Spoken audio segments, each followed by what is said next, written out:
Class 9-এর বৃত্তের পরিধি আমরা আগের দিন প্রথম 5টা অঙ্ক করেছিলাম।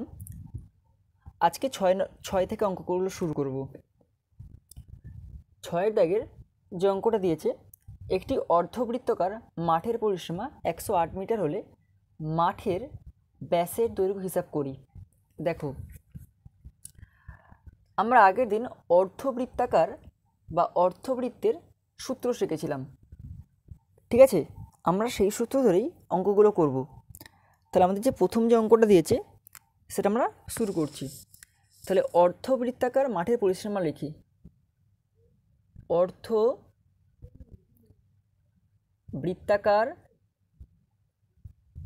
মাঠের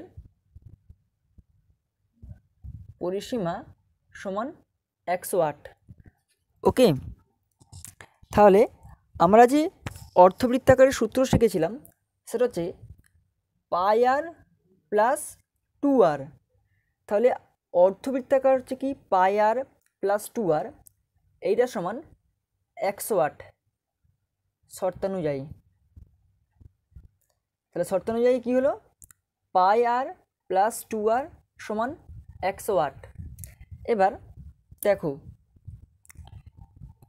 এখানেও আর আছে আর এখানেও আর আছে, তাহলে কী হবে? আর কমন নেব, নিয়ে পাই প্লাস 2 সমান 108। আর দিয়ে পায়ের মান কত? 22/7 প্লাস 2 সমান 108। এবার কি করব? আর দিলাম, এটা লসও করতে হবে, লসও করলে 7 হবে। 22 প্লাস 14 সমান 108।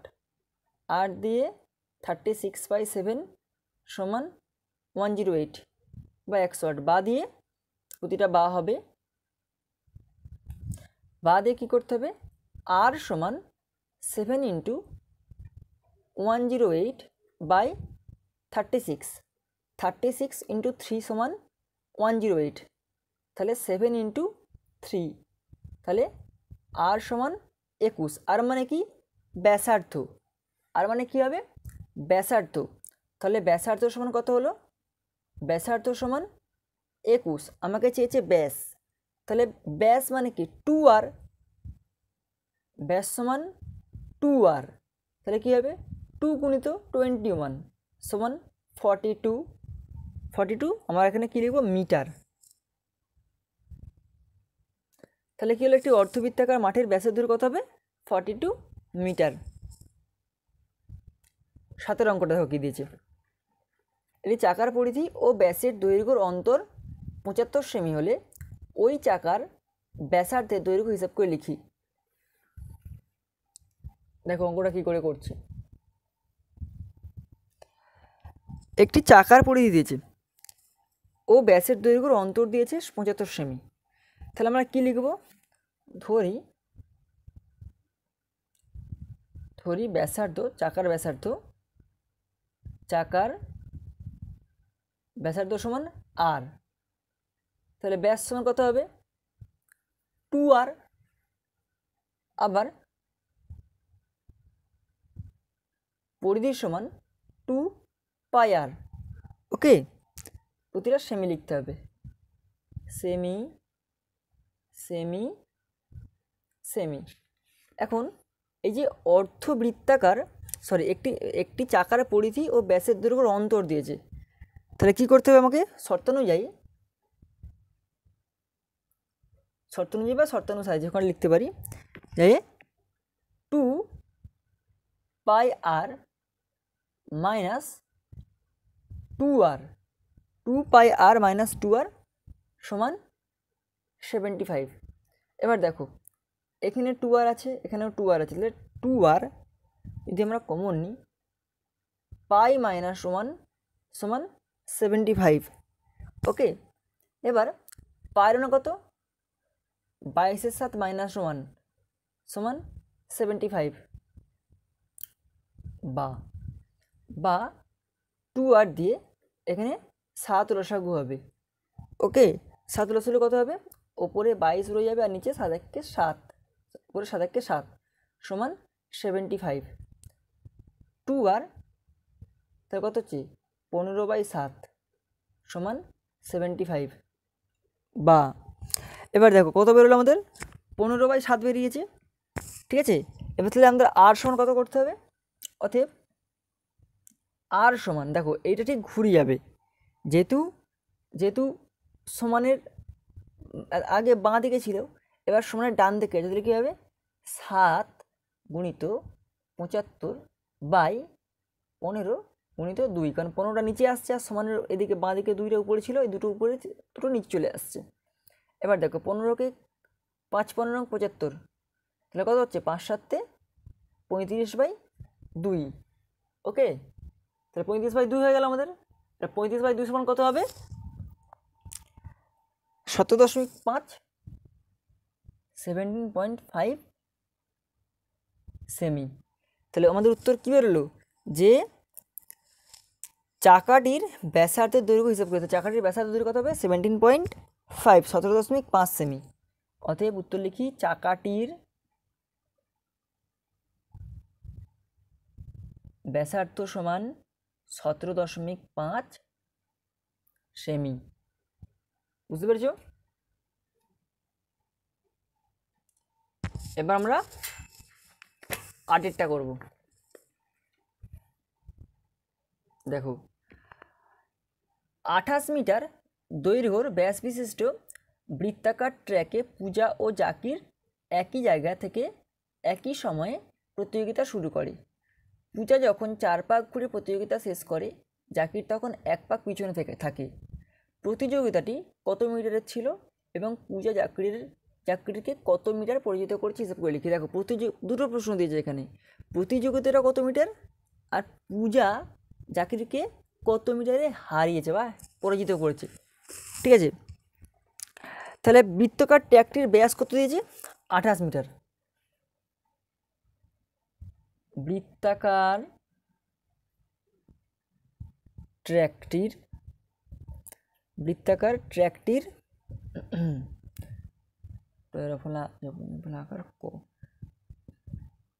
ট্র্যাকটির ব্যাস সমান 28 মিটার। যদি ব্যাস 28 মিটার হয় তাহলে ব্যাসার্ধ কত হবে? ব্যাসার্ধ সমান 28/2 সমান 14 মিটার। ওকে, তাহলে বৃত্তাকার ট্র্যাকের ব্যাস বেরিয়ে গেল, ব্যাসার্ধ বেরিয়ে গেল। এবার পরিধি বার করতে হবে। পরিধি কত? 2πr, 2 ইন্টু 22/7 ইন্টু 14, 7 2 14, তাই 2 গুণিত 22 গুণিত 2, 22 গুণে 44, 44 গুণে 2 হলে 88। তাহলে 88 মিটার হবে পরিধি। তাহলে বৃত্তাকার ট্র্যাকের ব্যাস হলো 28 মিটার, ব্যাসার্ধ হলো 14 মিটার আর পরিধি হলো 88 মিটার। এই পর্যন্ত তোমাদের হয়ে গেল। এবার কি করতে হবে? এবার পূজা 4 পাক ঘুরে পুরো পরিধি পেয়ে গেছি। পূজা 1 পাক ঘুরছে, পুরো পরিধি যখন পেয়ে গেছি 1 পাক ঘুরছে 88 মিটার। তাহলে 4 পাক ঘুরলে কত লাগবে সেটা হিসাব করতে আমাকে। তাহলে কি লিখব?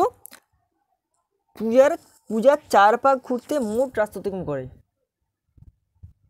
পূজা 4 পাক ঘুরতে মোট রাস্তা অতিক্রম করে 4 গুণিত 88 মিটার। 1 পাকে যদি 88 মিটার লাগে, 4 পাকে তো বেশি লাগবে, 4 গুণিত 88 মিটার হবেই। তাহলে 4 8 32, 2 হাতে 3, 4 8 32, 3 35, 352 মিটার। ওকে, তাহলে প্রতিযোগিতাটা কত মিটার ছিল? প্রতিযোগিতা 352 মিটার ছিল, একদম সিম্পল। তাহলে কী হবে? অতএব প্রতিযোগিতাটি ছিল 352 মিটারের।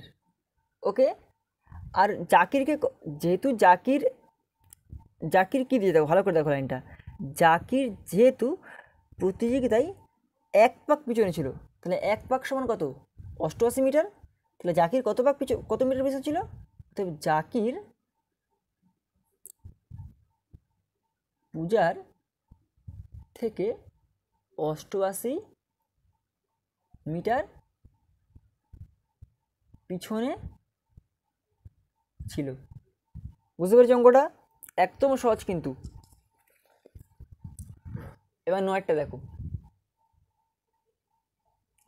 আমাদের পাড়ার একটি পাতকুয়োর পরিধি 440 সেমি। আমাদের পাড়ার একটি পাতকুয়ার পরিধি 440 সেমি। এই পাতকুয়ার চারধারে সমান চওড়া একটি পাথরের পাড় আছে। যদি বেদ সমেত পাতকুয়ার পরিধি 616 সেমি হয়, তবে পাথরের পাড় কত চওড়া হিসেব করে দেখি। দেখো অঙ্কটা কিন্তু খুব ভালো দিয়েছে। তাহলে আমাদের পাতকুয়ার পরিধি প্রথম বার করতে হবে। কত দেখো অঙ্কটা? 9টা। তাহলে কি লিখব? পাতকুয়ার পরিধি, পাতকুয়ার পরিধি কত দিয়েছে? 440 সেমি। 440 সেমি। এবার দেখো এখানে পরিধি দিয়েছে, ব্যাসার্ধ বের করতে হবে। তাহলে কি করতে হবে আমাদের? দেখো কি করছি। তাহলে পাতকুয়ার পরিধি আছে, লিখো ব্যাসার্ধ। তাহলে কি করতে হবে? 440/2 পাই, ওকে, সেমি। তাহলে যে পরিধি দিয়েছে তার থেকে কি করতে হবে? 2 পাই ভাগ করতে হবে। তাহলে কত উত্তর হবে আমাদের? 440 গুণিত 2 ইন্টু 22/7। যেহেতু 22টা নিচে আসে, তাহলে কী করতে? 22টা উপরে চলে যাবে পরবর্তীকালে। 440 গুণিত 7/2 গুণিত 22। এবার দেখো 2কে যদি কাটাকাটি করি, 220, ওকে। তাহলে 22, 1-এ 22, 0। তাহলে কত হচ্ছে? 10 গুণিত 7 সমান 70 সেমি। ওকে। তাহলে পাতকুয়ার পরিধি ছিল 440 সেমি, পাতকুয়ার ব্যাসার্ধ হলো 70 সেমি। পেয়ে গেলাম। এবার দেখো এটা শুধু পাতকুয়ার ব্যাসার্ধ, এবার বেস সমেত পাতকুয়ার ব্যাসার্ধ বার করবো। এবার দেখো বেস সমেত পাতকুয়ার পরিধি, তাহলে বেস সমেত পাতকুয়ার পরিধি কত ছিল বইয়ে? 616 সেমি, ওকে। 6 প্রসেস। তাহলে বেস সমেত পাতকুয়ার ব্যাসার্ধ কত হবে? 616/2 পাই সেমি। একই রকমভাবে 616/2 ইন্টু 22/7 সেমি। তাহলে কী করতে হবে? 616 ইন্টু 7/2 ইন্টু 22। ঠিক আছে, একদম সেম প্রসেসে কিন্তু অঙ্ক করছে। দেখো 2 দিয়ে কাটাকুটি করি, 2 3-এ 6, 0 2 8-এ 16, হয়ে গেল 308। এবার 22, যদি আমরা 22কে 2 দিয়ে কাটি, 2 11 22, আবার 2 দিয়ে কাটে 15 2 30, 4 2 8 54। এবার দেখো 11 নামটা পড়ো, 11 1-কে 11, 11 4-এ 15, 15 আছে 4 44, 4 11 44। তাহলে 14 গুণিত 7, 7 14 কত? 4 7-এ 28, 8 হাতে 2, 7 1-কে 7 2 9, 98 সেমি। তাহলে একটা কত বেরোলো? পাতকুয়ার ব্যাসার্ধ বেরোচ্ছে 70 সেমি, বেস সমেত পাতকুয়ার ব্যাসার্ধ বেরোলো 98 সেমি। ঠিক আছে, তাহলে পাতকুয়ার যেটা পাথর লাগানো ছিল সেটা কত চওড়া হবে? তাহলে পাথর লাগানো ছিল, পাথরের পরিমাণ বা পাথরের পার সমান 98 - 70 সেমি। তাহলে 98 থেকে 70 বাদ দিলে কত হচ্ছে? 70 20 90 28 সেমি। তাহলে বেসটার কত? এটা পাতকুয়া, এটা হচ্ছে পাতকুয়া ছিল, এই হচ্ছে বেস ছিল, এই যে বেসটা, এই বেসটা হচ্ছে কত হচ্ছে 28 সেমি, বেসটা কত হলো 28 সেমি।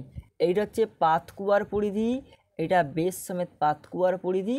এইটা ব্যাসার্ধ বার করলাম, এই ব্যাসার্ধ প্রথমে এই ব্যাসার্ধ বার করেছিলাম, তারপরে এই ব্যাসার্ধটা বার করলাম, বার করার পর দুটো বিয়োগ করতেই 28 সেমি উত্তর বেরিয়ে এলো। কমপ্লিট। এবার দেখো 10এরটা,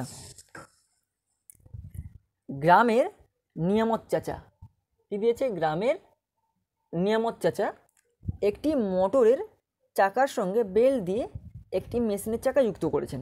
দেখো একটি মোটরের চাকার সঙ্গে বেল্ট দিয়ে একটা মেশিনের চাকা যুক্ত করেছেন। এখন মোটরের চাকার ব্যাসের দৈর্ঘ্য 14 সেমি এবং মেশিনের চাকার ব্যাসের দৈর্ঘ্য 94.5 সেমি। যদি মোটরের চাকা যদি প্রতি সেকেন্ডে 27 বার ঘোরে, তাহলে মেশিনের চাকা ঘন্টায় কতবার ঘুরবে হিসেব করে লিখি। অঙ্কটা খুব ভালো দিয়েছে অঙ্কটা। 10এর অঙ্কটা দেখো কী দিয়েছে। তাহলে দেখো প্রথমে কি লিখবো, মোটরের চাকার ব্যাসার্ধ আমাকে দিয়েছে 14 সেমি, মোটর চাকার ব্যাসের দৈর্ঘ্য, তাহলে কি লিখবো, মোটরের চাকার ব্যাস সমান 14 সেমি। ঠিক আছে, তাহলে মোটরের চাকা যদি ব্যাস 14 সেমি হয়, তাহলে পরিধি কত হবে, পরিধি সমান কত হবে 22/7 গুণিত 14 সেমি, 7 2 14, 22 গুণিত 2 সমান 44 সেমি। ঠিক আছে, তাহলে মোটরের চাকার পরিধি পেয়ে গেলাম কত 44 সেমি, ব্যাস ছিল কত 14 সেমি। তাহলে মেশিনের চাকার ব্যাসের দৈর্ঘ্য কত হবে, তাহলে এখানে মেশিনের চাকার ব্যাসের দৈর্ঘ্য কত দিয়েছে 94.5 সেমি। তাহলে কি লিখব, মেশিনের চাকার ব্যাসের দৈর্ঘ্য 94.5 সেমি। ওকে, দেখতে পাচ্ছ তোমার অঙ্কটা ভালো করে, 5 সেমি লিখলাম। এবার আমরা কি দেখবো, দেখো ঠিক একই রকম মেশিনের চাকার পরিধি বার করব, যেমন আমরা মোটরের চাকার ব্যাস ছিল পরিধি বার করেছি, সেরকম একই প্রসেসে এরও পরিধি বার করতে হবে। তাহলে পরিধি কত হবে 22/7 ইন্টু 94.5 সেমি। ওকে, এবার যদি আমরা 94.5কে কাটাকুটি করি, 94.5কে 7 দিয়ে ধরে ভাগ করছি, 7 একে 7, 24, 7 2 14, 3 7 21, 35 দশমিক 5 7 35 কত হচ্ছে, যদি 7কে 54 কাটাকুটি করি তাহলে 13.5। ঠিক আছে, এবার 13.5-এর সঙ্গে আমরা যদি 22 গুণ করি, 13.5-এর সঙ্গে 22 গুণ করলে 5 2 10 0 হাতে 1, 3 2 6 1 7, 2 1 2 গুণিত 5 2 10 0 হাতে 1, 3 2 6 1 7, 2 1 2 0 7 9 2, তাহলে কত হচ্ছে 297, কত হলো 297 সেমি। তাহলে 297 সেমি। দেখো একটা পেলাম কি আমরা, মোটরের চাকার ব্যাস 14 সেমি, মোটরের চাকার পরিধি 44 সেমি, মেশিনের চাকার ব্যাস হচ্ছে 94.5 সেমি, মেশিনের চাকার ব্যাসের দৈর্ঘ্য হচ্ছে কি, মেশিনের চাকার পরিধি কত 297 সেমি। এতটা কমপ্লিট হয়ে গেল। এবার দেখো কি করতে হবে, মোটরের চাকা প্রতি সেকেন্ডে 27 বার ঘোরে, মোটরের চাকাটা প্রতি সেকেন্ডে কতবার ঘুরছে 27 বার ঘুরছে, তাহলে প্রতি সেকেন্ডে 27 বার অতিক্রম করতে কত সময় লাগবে, যেহেতু আমাদের পরিধি 44 বেড়েছে, 44 27 গুণ করে ফেলবো। তাহলে কী লিখবো, মোটরের চাকা অতএব মোটরের চাকা প্রতি সেকেন্ডে অতিক্রম করে, প্রতি সেকেন্ডে অতিক্রম করে, কত অতিক্রম করবে 44 গুণিত 27। ওকে, 44-এর সঙ্গে 27 গুণ করি আমরা, এটার উত্তর হবে 11 88। সেমি। ওকে, এবার দেখো এটা বেরোলো মোটরের চাকা প্রতি সেকেন্ডে অতিক্রম করছে 1188 সেমি। এবার দেখো মেশিনের চাকা 1 সেকেন্ডে করে, তাহলে কী হবে, মেশিনের চাকা 1 সেকেন্ডে ঘোরে। তাহলে কী করলাম আমরা, আগেরবারে মোটরের চাকা করেছি, এবারে কী করবো, মেশিনের চাকা 1 সেকেন্ডে ঘুরবে। ঠিক আছে, এবার মেশিনের চাকা যদি 1 সেকেন্ড কতভাবে ঘুরবে, 297 বার এখানে পেয়ে গেছি আমরা ব্যাসের পরিধি, তাহলে 1188/297 সেমি। বুঝতে পারলে? এবার আমরা কাটাকুটি করব, যদি 1188 297কে যদি এটা কাটাকুটি করি, এটা হবে 4 সেমি। ওকে, তাহলে 4 সেমি মানে কি 4 বার, সরি এটা 4 বার হবে, বার। বুঝতে পারছো? এবার দেখো মেশিনের চাকা 3600 সেকেন্ডে করে, 1 সেকেন্ড 3600 সেকেন্ড। ঠিক আছে, তাহলে কী হবে, মেশিনের চাকা 3600 সেকেন্ডে ঘোরে। কী হবে, 4 বার ঘুরছে, 1 সেকেন্ডে 4 বার ঘুরলে 3600 কত, 4 গুণ তো 3600। ঠিক আছে, তাহলে কত হবে, 14400 বার। ওকে, তাহলে মেশিনের চাকা ঘন্টায় কতবার ঘুরবে, অতএব মেশিনের চাকা ঘন্টায় 14400 বার ঘুরবে। ওকে, তাহলে 10 অঙ্কটা হয়ে গেল।